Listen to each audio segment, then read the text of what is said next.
الرحمن الرحیم۔ السلام علیکم اسٹوڈنٹس، میں آپ کی ٹیچر مس فرحہ جمیل امید کرتی ہوں کہ آپ سب خیریت سے ہوں گے۔ اسٹوڈنٹس، جیسا کہ آپ جانتے ہیں کہ ہم ریویژن کر رہے ہیں، تو آج ہم رکوع نمبر 2 میں سے دیکھیں گے کہ ایسے کون سے ممکنہ سوالات آپ کے امتحان میں آ سکتے ہیں۔ اس کے علاوہ بچوں، آپ نے رکوع نمبر 2 کا بامحاورہ ترجمہ بھی یاد کرنا ہے، اور جبکہ اس کا مفہوم آپ کو پریویس لیکچرز میں سمجھایا جا چکا ہے اور آپ اس سے مدد لے سکتے ہیں۔ تو بچوں، اب ہم دیکھتے ہیں کہ ایسے کون سے ممکنہ سوالات آپ کے امتحان میں آ سکتے ہیں۔ اگر ہم ایکسرسائز دیکھیں تو پہلا سوال ہے، اس سبق میں غزوہ بدر کے حوالے سے اللہ تعالیٰ کے کن انعامات کا ذکر ہے؟ تو بچوں، اس پہلے سوال کا جواب یہ ہو سکتا ہے کہ سورہ انفال کے دوسرے رکوع میں غزوہ بدر کے حوالے سے اللہ تعالیٰ کی طرف سے مسلمانوں کے لیے درج ذیل انعامات کا ذکر ہے۔ نمبر 1، نیند کا طاری کرنا۔ نمبر 2، باران رحمت کا نزول۔ نمبر 3، مسلمانوں کے ایمان کی پختگی۔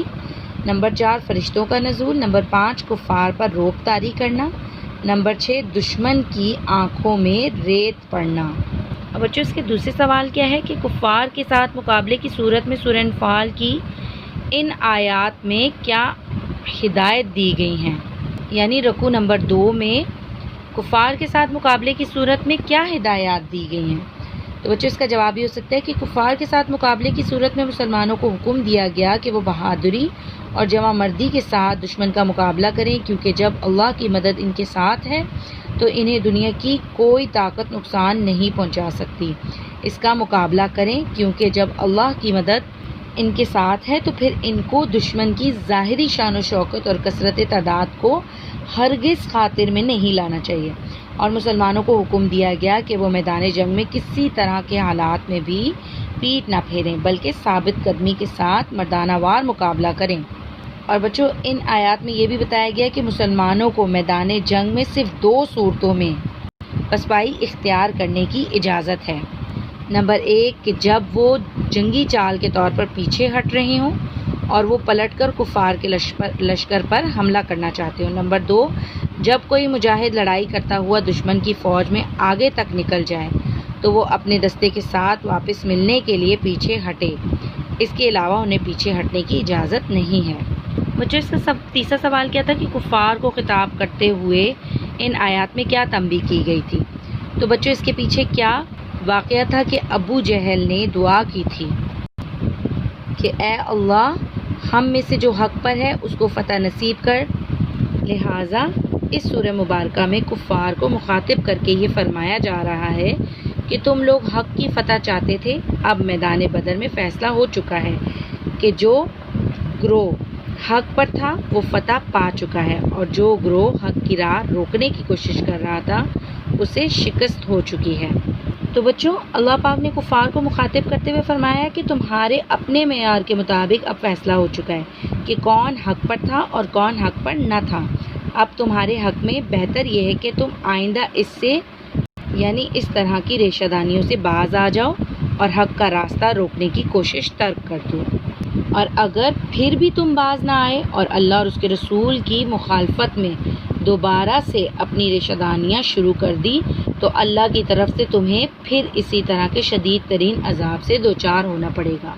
بچوں، رکوع نمبر 2 میں سے اور کون سے سوالات آ سکتے ہیں؟ یہ بھی آ سکتا ہے کہ بارش کا مسلمانوں کو کیا فائدہ ہوا؟ تو اس کا جواب یہ ہو سکتا ہے کہ غزوہ بدر کے روز اللہ تعالیٰ نے جو باران رحمت نازل کی، اس میں نہا دھو کر مسلمان مجاہدین تمام شیطانی علائشوں سے پاک صاف ہو گئے اور وہ تازہ دم ہو کر میدان بدر میں نکلے۔ اور بچوں، یہ بھی سوال آ سکتا ہے کہ گہری نیند کا مسلمانوں کو کیا فائدہ ہوا؟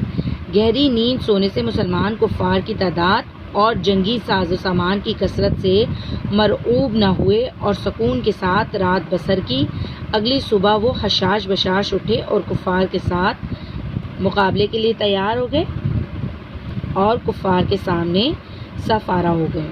اب بچوں، یہ بھی سوال آ سکتا ہے کہ غزوہ بدر کے دوران فرشتوں کو اللہ پاک نے کیا حکم دیا؟ تو اس کا جواب یہ ہو سکتا ہے کہ غزوہ بدر کے دوران فرشتوں کو اللہ پاک نے مسلمان مجاہدین کا حوصلہ بلند کرنے کا حکم دیا اور کہا کہ وہ کفار کی گردنیں اڑا کر رکھ دیں اور ان کے انگ انگ پر ایسی ضربیں لگائیں کہ وہ چکنا چور ہو کر رہ جائیں۔ اب بچوں یہ بھی سوال آ سکتا ہے کہ وہ کون سی ایسی 2 صورتیں ہیں جن میں مسلمانوں کو جنگ کے دوران پیچھے ہٹنے کی اجازت دی گئی۔ جب کوئی مسلمان جنگ کرتا ہوا کفار کے لشکر میں آگے تک نکل جائے تو اسے 2 صورتوں میں پیچھے ہٹنے کی اجازت ہے۔ نمبر 1 جنگی چال کے طور پر دوبارہ سے پلٹ کر دشمن پر حملہ کرنے کے لیے اور واپس اپنے دستے کے ساتھ ملنے کے لیے۔ بچوں یہ بھی سوال آ سکتا ہے کہ کفار کو کنکریاں مارنے کے بارے میں اللہ پاک نے کیا فرمایا؟ تو اللہ تعالیٰ نے نبی کریم صلی اللہ علیہ وآلہ وسلم کو مخاطب کر کے فرمایا کہ بظاہر تو یہ کنکریاں آپ نے ماری تھیں، لیکن دراصل وہ آپ نے نہیں بلکہ خود اللہ تعالیٰ نے ماری تھیں۔ اور بچوں یہ بھی سوال آ سکتا ہے کہ کافروں کو مخاطب کر کے اس قول سے اللہ تعالیٰ کی کیا مراد ہے کہ تم فتح چاہتے تھے سو فتح آ چکی؟ اس کا جواب یہ ہو سکتا ہے کہ سرداران قریش نے بدر کے لیے روانہ ہونے سے پہلے کعبے میں اکٹھے ہو کر یہ دعا کی تھی کہ جو گروہ حق پر ہو اسے فتح نصیب ہو۔ اس آیت مبارکہ میں اللہ تعالیٰ نے ان کی اسی دعا کی طرف اشارہ کیا ہے کہ تم حق کی فتح چاہتے تھے سو اب فتح تمہارے سامنے ہے، لہٰذا اب تم خود ہی اندازہ کر لو کہ حق پر کون ہے۔ بچوں یہ بھی سوال آ سکتا ہے کہ کفار کی کثرت تعداد ان کے کیوں کام نہ آئی؟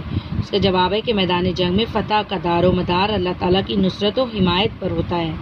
چونکہ کفار کو اللہ پاک کی مدد حاصل نہیں ہے، اس لیے تعداد کی کثرت کا انہیں کوئی فائدہ نہیں پہنچ سکا۔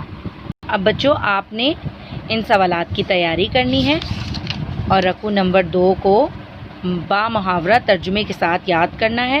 اپنا بہت خیال رکھیے گا۔ اللہ حافظ۔